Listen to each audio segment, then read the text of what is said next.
milyong pisong halaga ng taniman ng marijuana ang sinira ng mga operatiba sa magkakasunod na operasyon sa Benguet, La Union at Ilocos Sur.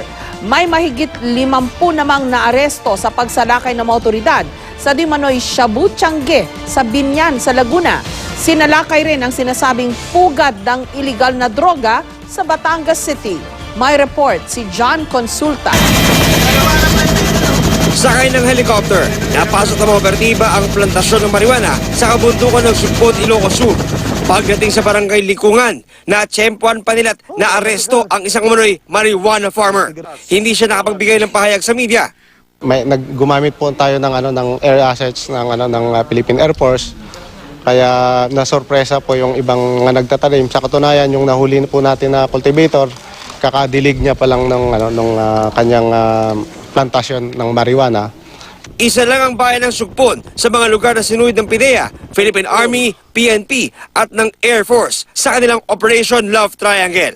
Kung pagsasama-samahin ang mga sinira nilang plantasyon ng marijuana sa Ilocos Sur, Benguet at La Union, aabot daw ang halaga namang ito sa 50 million pesos. Nagsagawa rin ng operasyon ang mga pulis at sundalo at mga tauhan ng PIDEA at Regional Anti-Illegal Drugs Special Operation Task Group para sirain ang libu-libong metro kwadrado ng marijuana plantation sa Kibungan, Benguet. Bukod sa mga halamang marijuana, nasabat din ang mga pinatuyong dahon at tangkay, pati na marijuana seeds. Ang kabuuang halaga, aabot ng 27 milyong piso. Sinalakay rin ng PIDEA at PNP ang pinaniniwalaang Shabu Tiangge sa Binyan City sa Laguna. Sa 56 na inaresto sa barangay Canlalay, 4 na po ang nagpositibo sa drug test. Marami sa mga ito naaktuhan para gumagamit ng iligal na droga ng isagawa ang operasyon.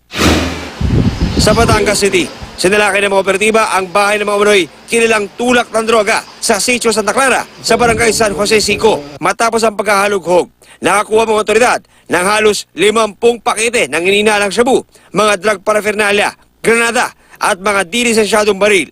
7 ang naaresto sa ikinasang one-time big-time operation. Kabilang na ang itinuturong leader ng Athan Briones Criminal Group na si Jonathan Briones. Patong-patong na kaso ang kakaharapin ng mga sospek. Kasunod ito, naaresto naman ang isang lalaki sa drug bypass operation sa bayan ng Balayan. Bukod sa pakete ng shabu na nakuha na ng panggap na buyer, nakuha rin sa suspect ang isang pakete ng shabu sa suot niyang sando. Pareho-pareho hindi nakapagbigay ng pahayag sa media ang mga suspect. John Consulta, GMA News.